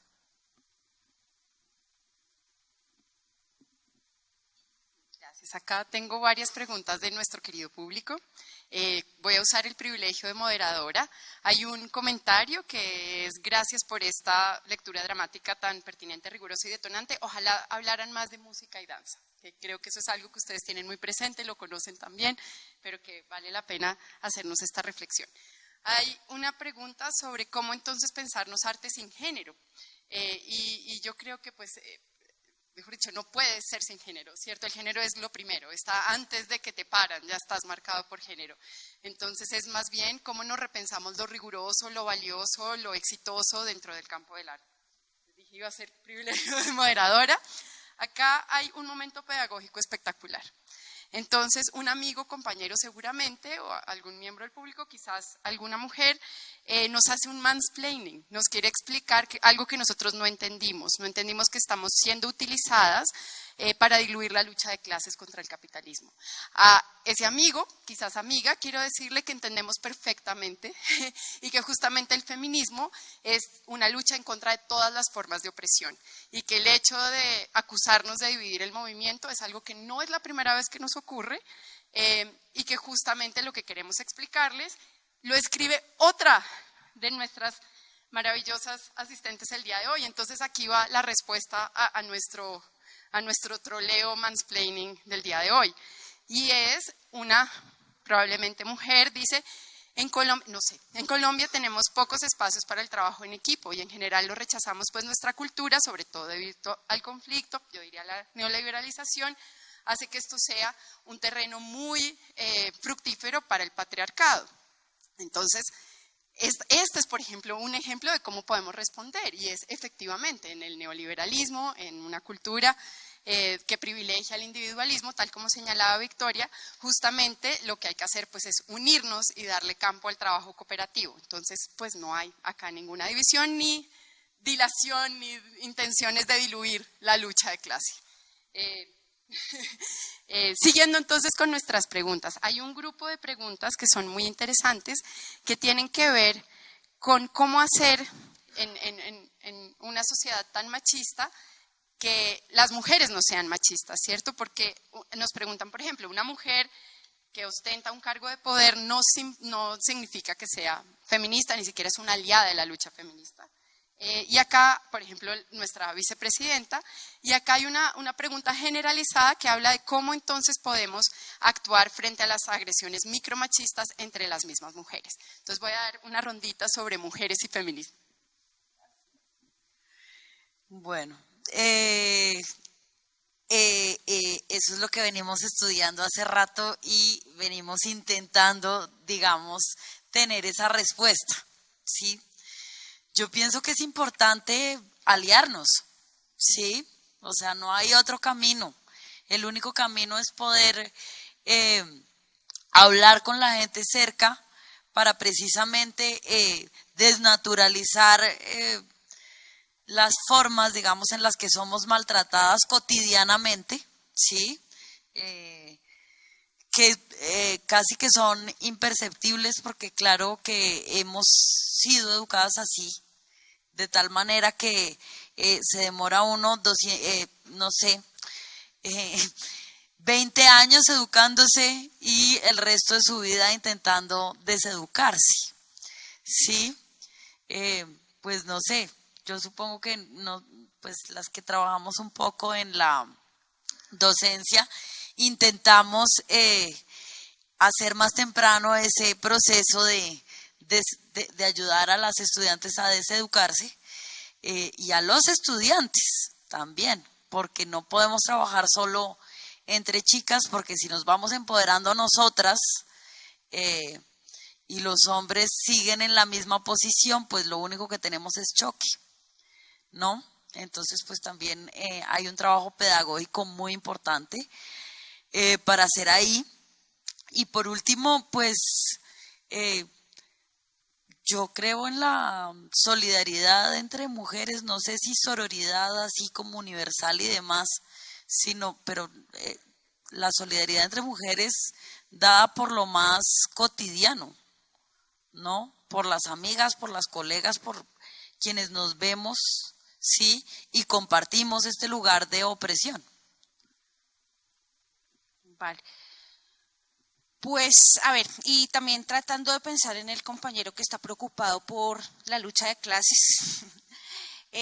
No, yo pensaba que en este momento, como la situación de América Latina nos enseña justamente que las luchas están unidas, ¿no? Entonces, digamos, aparte de los espacios, pues, micropolíticos, como los espacios, digamos, de lo que contaba Victoria, de, digamos, autoconciencia feminista, contarle a mí me pasó, a mí también, lo de la solidaridad y demás entre mujeres cuando eso es posible.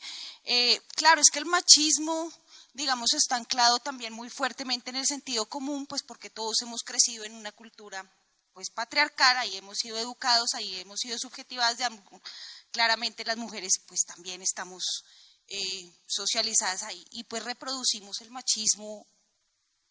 Siempre nos toca estar pensando cómo lo hago porque siempre se va a salir. Pero digamos, más allá de esos espacios micro, yo sí siento que las izquierdas en América Latina han intentado romper el sentido común y justamente las derechas en América Latina están muy cohesionadas alrededor de retornarnos, ¿no? Entonces, digamos que ahí las luchas están completamente unidas. Cuando, no sé, también pensaba, yo ahorita le decía a Victoria que a mí me parecía increíble unas series que yo vi en argentinas en la era Kirchner, que eran unas series feministas, pero además transfeministas dirigidas hacia adolescentes. Esto es una cosa, pues, una apuesta muy brutal por la igualdad, entender pues entonces que la democracia es no solamente repartición, digamos, de las riquezas, sino es repartición de los derechos, pero además es posibilidad de que cada ciudadano, ciudadana o ciudadane se sienta como tal, que no sea pues excluido. Entonces, eso por ese lado. Por el otro lado, entonces tenemos clarísimo aquí al señor Bolsonaro, pues diciendo que no viola a una mujer porque le parece fea, y a los seguidores de Bolsonaro asesinando transexuales en la calle. Entonces, digamos que también, además de eso micro, yo siento que también es importante pues hacer interpelaciones pues mayores, y en este momento, digamos, de politización en Colombia, que este tema de la igualdad sexual y de la igualdad de todos los géneros pues sea parte de la agenda de la izquierda y que eso nos ayude a hacer una distinción, por ejemplo, con las políticas de las familias que nos impone el gobierno de Duque. Entonces, sí, como intentarlo en lo micro, que es lo que más a la mano tenemos, pero no dejar de apuntarle a eso macro, que es de pronto donde podemos hacer cambios, pues, con personas a las que no podemos conversar así como de tú a tú. Sí, coincido, me parece que hoy el feminismo es el dispositivo y el movimiento y la cosmovisión con más capacidad de articular una serie de luchas contra toda forma de opresión. Y porque conecta de una manera muy clara con la vida cotidiana, con la vida personal, con la vida profesional, digamos, desde la cama, la casa y el trabajo. Y creo de hecho que esa concepción reducida del feminismo, que es la que sostiene la, comillas, equidad de género, sin cuestionar el conjunto de estructuras sociales del patriarcado y del capitalismo que permiten su reproducción, es la versión del feminismo que quiere el W20, ¿no? Que quiere el G20, que siempre las derechas van a tratar de incorporar y al mismo tiempo de neutralizar la agenda del feminismo y volverla un adorno, un maquillaje. Eso en la Argentina se está viendo muy claramente últimamente. Y con respecto a las mujeres y sus prácticas machistas, bueno, efectivamente, todos y todas somos parte de esta sociedad patriarcal y somos socializados en ella, y creo de hecho que las mujeres que muchas mujeres que acceden a puestos de poder en el sistema científico y universitario es a costa de reproducir prácticas patriarcales, ¿no? De subestimar al resto, de no dejar hablar a nadie, con lo cual eso es absolutamente habitual, que nos encontremos con prácticas machistas por parte de mujeres, sobre todo que ejercen los pocos puestos de poder que las mujeres ocupamos en este ámbito, y ahí, bueno, las acciones y las intervenciones necesariamente son las mismas, aunque a veces se topan con obstáculos de las propias instituciones, ¿no? Nosotros y nosotras en particular, acompañamos un caso de violencia laboral ejercido por una directora mujer hacia una becaria. Esta directora tenía prácticas violentas dirigidas en particular a mujeres y no encontramos respuesta en las herramientas institucionales justamente porque se trataba de una mujer. Pero bueno, desde el feminismo se trata de actuar en forma integral. Sí, yo creo que también la invitación es como reconocernos como seres políticos, ¿no? Y que no hay un escenario para eso, sino que son todos, como están nombrándolo, ¿no? Que indudablemente estamos integrando como un contexto, y ese contexto demanda como muchas prioridades y muchas respuestas. Entonces creo que está ahí como una de las labores, y es como reconocernos como agentes políticos en todos los escenarios posibles. También pienso frente a ese machismo en el que, como dice Mónica o como dice Victoria, como que está ahí, que nos integra, pues ahí está como el ejercicio, ¿no? Como tener una desestructurada, un sentido de seguirnos desestructurando, porque pues la tarea es larga, ¿no?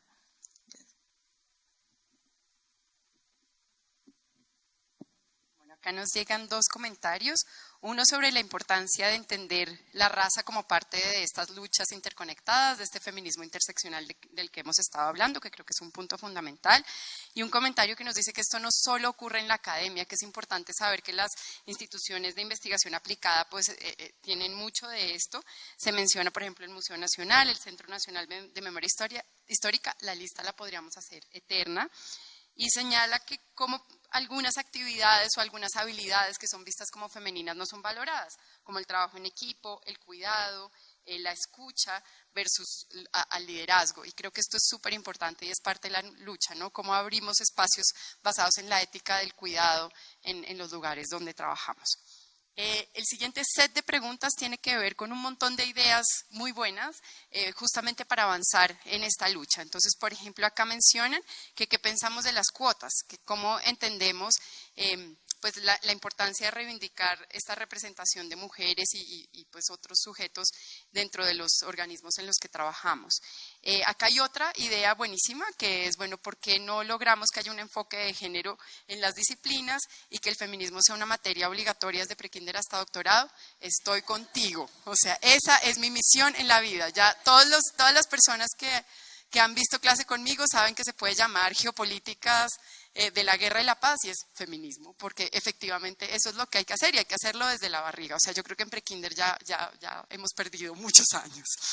Y acá hay otras ideas sobre, por ejemplo, y nos preguntan qué políticas conocemos en las cuales se da mayor inclusión y mayor notoriedad, voz y espacio a las mujeres.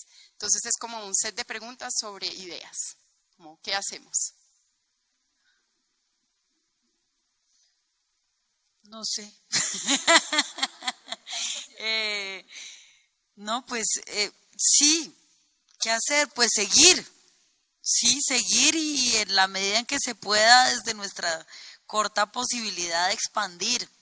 Cierto, yo creo que finalmente, como lo anotábamos en relación a la primera pregunta, tenemos unas nuevas generaciones que por lo menos están dispuestas, ¿sí? O sea, en mi experiencia personal, para uno, cuando yo tenía 20 años, una feminista era una histérica de 50 años.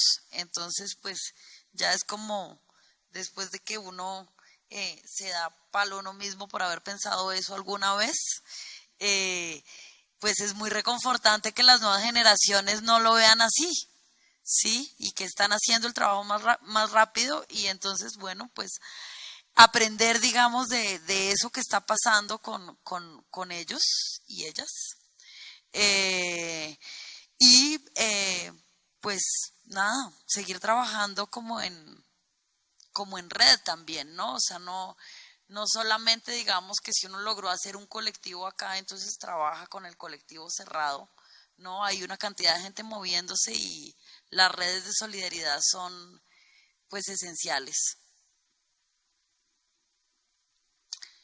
Pues sí, no, de acuerdo, como que, digamos, en medio de este panorama tan complejo que tenemos hoy políticamente, de verdad como el movimiento que sí ha logrado un montón de reivindicaciones es el movimiento feminista. Entonces, pues lo primero, digo yo, que hacer es que no nos echen para atrás, que siento yo que es lo que se está intentando hacer, o sea, hacer toda la, digamos, la resistencia posible. Ahí sí es resistencia porque es como es algo que ya lo tenemos, o sea, lo que dice Ana María, la gente, las generaciones jóvenes tienen una apertura mucho más grande a estos asuntos, entonces, pues, por mantener eso.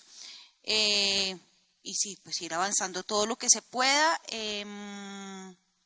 Pero de nuevo es que ahí hay unas cosas en donde sí necesitamos políticas públicas que sean realmente transformadoras, como por ejemplo lo de las cartillas, esa idea de las cartillas que era un poco eso que ustedes por ahí planteaban de educación preescolar feminista, pues era, o sea, eso es fundamental y además porque claro, entonces a eso le llega, digamos, a todos los colegios, no solamente a los colegios donde de casualidad hay una profe feminista, sino entonces intentar pues esas políticas como más abarcadoras, medios de comunicación, estos espacios en donde se le pueda llegar a la gente a la que no es tan fácil llegarle. Por el otro lado, la pregunta de las cuotas me parece una pregunta súper interesante y digamos que yo he cambiado de postura ahí alrededor de eso, porque como que es un arma también de doble filo, ¿no? Esto de las cuotas como que tiene el asunto de algún modo de mantener a cada quien como en su identidad, entonces como accede a la cuota porque es negro, porque es, aquí en realidad son cuotas minoritarias por raza generalmente, que entonces, claro, yo antes pensaba esto de, entonces son políticas muy identitarias y tienen como ese problema, pero pues visto como la inequidad que hay en este país y aquí sí realmente, digamos, para el acceso a la universidad a mí sí me parece que ahí es un problema que tiene más que ver con raza y con clase que con género. Para el acceso a la universidad, luego carrera universitaria es otra cosa, pero el acceso a la universidad, pues en este país, raza y clase que están muy unidas, mejor dicho, la que necesitamos es universidad pública y gratuita, como después pensamos en cómo hacer que la universidad sea feminista o qué sé yo, pero aquí en realidad el problema es que la gente que tiene plata va a la universidad y la gente que no tiene plata no va a la universidad, entonces digamos que pensándolo desde el feminismo, que como dice Victoria, no es una cosa que solamente tiene que ver con género, pues aquí es eso realmente como lo que más necesitamos, entonces nada, pues movimiento feminista de la mano con el movimiento estudiantil, hacer todo lo posible pues para que esto haya, porque sí, de verdad que sin universidad pública pues no vamos a, mejor dicho, si quedan tres universidades feministas y lo más de chéveres, con unos programas increíbles, pero entran tres pelagatos, pues ahí estamos, exacto, y entonces ahí vamos a pensar en el género, ahí se vuelve una cosa muy complicada, entonces, sí, leyes de cuotas, porque toca en este momento, porque no hay suficientes cupos, pero lo ideal es como, pues que la universidad sea como su nombre lo dice, universal. Con respecto a la cuota que nosotros diríamos cupo femenino, se estuvo discutiendo bastante, sobre todo en los encuentros nacionales de mujeres en Argentina, y se veía con buenos ojos, digamos, pero con dos dificultades básicas. Una es que en algunas disciplinas la política del cupo no es suficiente porque las mujeres y las personas feminizadas en general ni siquiera acceden a ciertos espacios de formación universitaria que permitirían una inserción profesional en esos espacios. Digo, por ejemplo, carreras de informática, carreras de física, bueno, todas esas ciencias duras. Y la otra dificultad es que en un contexto de ajuste generalizado no hay cupo que valga, porque no hay lugar para nadie, para ingresar, para promocionar, para acceder a mejores condiciones de trabajo.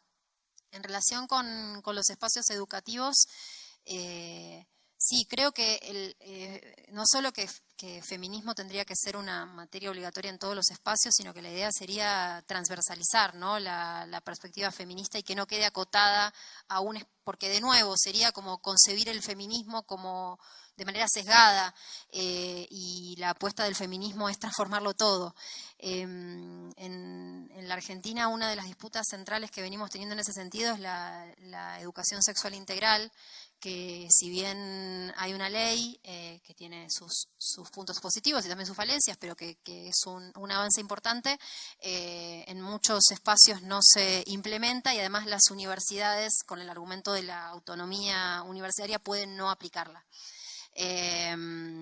Y ahora tenemos además la reacción de los sectores antiderechos frente a esto que denominan ideología de género, que es muy significativo porque en el contexto del debate sobre la interrupción voluntaria del embarazo sostuvieron que no había que legalizar el aborto sino implementar educación sexual, y ahora que se está volviendo a discutir la educación sexual integral están saliendo a decir con mis hijos no te metas, no a la ideología de género en los colegios.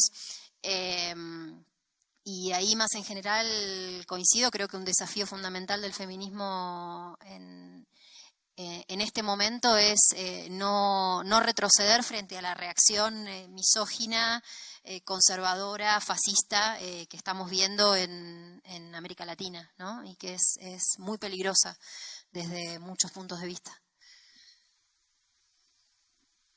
Bueno, pues en ese contexto, como creo que acá en Colombia también hay que pensarlo, ¿no? Con ese proyecto de familia que hay, y que indudablemente me sumo a esa preocupación por la educación, ¿no?, donde indudablemente está nuestra necesidad de seguir alzando las voces, de nuevo en cualquier escenario, ¿no?, que es ahí donde se construye como los cambios y se generan las movilizaciones. Indudablemente, como Ana, pienso que es desde el pensamiento creativo que se hace esto, desde una colectividad, pero también desde nuestro ejercicio individual. Hay una urgencia, ¿no? Yo creo que esto sí lo grita nuestro contexto, ¿no? Y es una urgencia de tener como esa como sensibilidad y esa conexión con lo que está pasando, que es absolutamente grave, ¿no?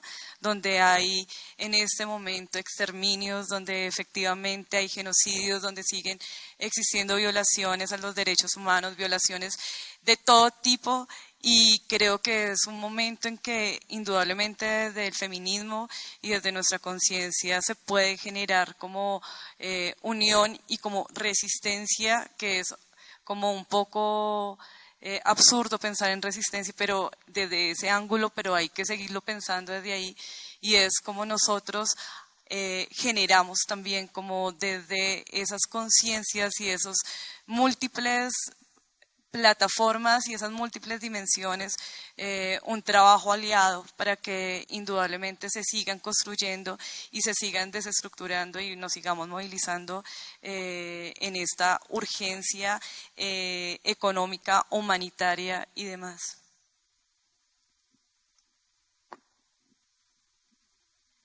Gracias. Yo quería hacer un comentario sobre las cuotas y después en lo que yo trabajo, que es sobre todo, bueno, en muchos ámbitos, pero digamos sobre todo en la universidad, mis cursos usualmente son evaluados como demasiado feministas o demasiado anticapitalistas o demasiado izquierdistas, y es realmente eso, en una realidad tan fascista, tan machista, tan racista, tan transfóbica, pues esto es apenas balance a mi modo de ver, ¿cierto? Si todos los días tenemos el tiempo, el espectáculo, no sé, en general, no deberíamos decir nombres, pero si tenemos una versión de la realidad, pues yo creo que mi tarea es entonces mostrar la otra, ¿cierto? Para mí esa es la definición de balance, y en ese sentido yo tengo una cuota, y es que en los programas de los cursos leemos a un hombre cis, blanco, hetero, uno, suficiente.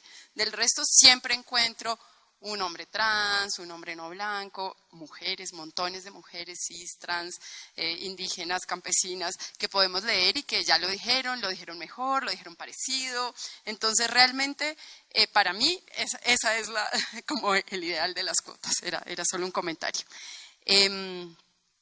Tenemos una última pregunta que creo que es fundamental, y es cómo enfrentar las victimizaciones, yo añadiría las revictimizaciones de las personas en general, los estudiantes, sobre todo las estudiantes que se atreven a hablar y que se atreven a señalar, a denunciar, a hacer reportes de este tipo de violencia.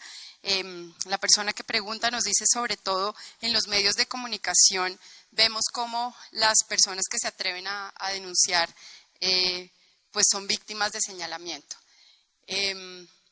Tal vez me voy a tomar el atrevimiento de responder la pregunta, porque en mi experiencia en los últimos años he acompañado a muchas personas, sobre todo estudiantes, no solo estudiantes, conozco además también otras amigas que han acompañado a personal del aseo, personal de la vigilancia, a profesoras, en sus denuncias, ¿cierto? En decir esto me pasó. Yo creo que la revictimización es la norma, es súper doloroso. ¿Qué hacemos? Trabajamos de la mano de colectivos estudiantiles, son maravillosas, gracias Polifonía, Blanca Villamil, No es Normal, sin ustedes no haríamos nada, Rosario Sin Bragas. Los colectivos estudiantiles están haciendo cosas increíbles para el acompañamiento, que son súper importantes y que son muy cuidadosas en el sentido de que lo que más prima es el cuidado de la persona que ha sido violentada. Entonces también es interesante como con la paranoia nos dicen, quieren echar a todos los profesores, los quieren meter todos a la cárcel. No, somos abolicionistas, no creemos en las cárceles. Lo que no queremos es que siga habiendo impunidad, no queremos que siga habiendo silencio, ¿cierto?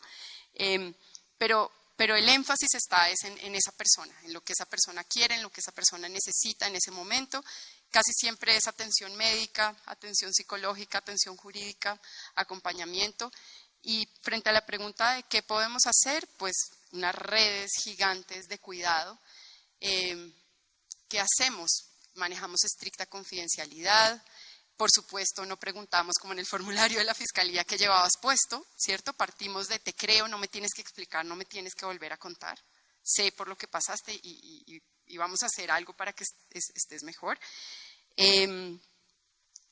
Y hacemos cosas dependiendo también de cada caso. Por ejemplo, en algunos casos donde son personas, estudiantes que están bajo amenaza de sus compañeros, casi siempre son sus compañeros o excompañeros sexuales, hacemos, por ejemplo, redes en las cuales hay una estudiante que te espera a la salida del salón, otra que te acompaña a ir al baño, otra que entonces cambia y te recoge y te lleva hasta el bus. Si necesitas que te acompañemos hasta tu casa, lo hacemos, nos turnamos para que tampoco pues, pueda ser identificado que tú hayas pedido ayuda. Y un poco les pongo estos ejemplos para recordar que siempre es importante recordar que si cualquier persona está atravesando por una situación así, no está sola, que la transfobia, la homofobia, la misoginia, la violencia basada en género, el abuso, las amenazas, no son normales y no las vamos a permitir en los espacios universitarios que también son nuestros. Como les decía, la universidad pues soy yo. Así a veces no estemos de acuerdo, así a veces ellos no quieran, a veces así yo lo quiera. Entonces vamos justamente a construir espacios donde esto sea inaceptable y lo estamos haciendo. Bueno, yo creo que esa respuesta de Diana estuvo súper completa, muy completa. Ya, sí. Sí, esa respuesta estuvo súper completa. Digamos que aparte pues es el llamado, digamos, a la solidaridad y a la creación de esas redes. Ese es, digamos, un ejemplo de cómo la solidaridad de alguna manera pues es el camino, y no pues en todos los casos, no solamente en los casos de abuso, acoso, maltrato, etcétera, etcétera. Y bueno, pues estudiar un poquito también, digamos, pues las cuestiones legales, saber un mínimo de qué derechos tenemos, pues es esencial también para podernos defender. Coincido con que la respuesta fue muy completa. No, me parece que la lógica de la que hablaba Diana es una lógica de lo colectivo y de la solidaridad frente a la lógica individual, y una lógica del cuidado frente a la lógica de la cosificación y de la reducción de estas situaciones a, de nuevo, casos aislados, casos que pueden ser espectacularizados, digamos, y vendidos. Eso pasa mucho en los medios de comunicación. Y en ese sentido es una lógica política, ¿no? La de llevar adelante estas denuncias. Yo, más que una respuesta, quiero hacer énfasis en la pregunta, y es que sí hay casos de revictimización, o sea, sí existen, y sí estas mujeres requieren, ¿no?, como un apoyo, porque se da.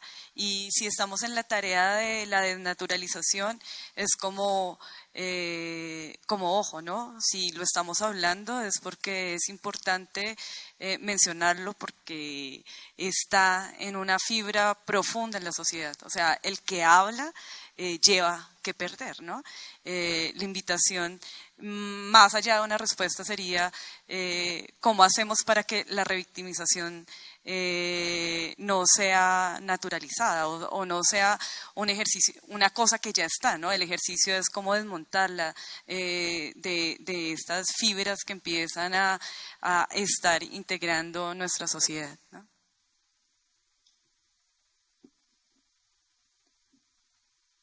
Quizás ahí hacer publicidad, y es que acuérdense que con la sentencia Mónica Godoy, las personas que acompañan a personas que denuncian o reportan casos de violencia basada en género tienen la categoría de defensoras de derechos humanos. Entonces, para decir que es eso, que no estamos solas, que somos muchas, que somos muchos, por supuesto, que somos muchas, obviamente, y que efectivamente, pues yo siento que lo que estamos haciendo es que cada vez sea más difícil que los acosadores, los abusadores, los maltratadores se salgan con la suya, y lo vamos a seguir haciendo. Hasta ahí nuestras preguntas. Detmar, ¿qué dices? ¿Cerramos ahí? Vale, estuvo bueno. Muchísimas gracias.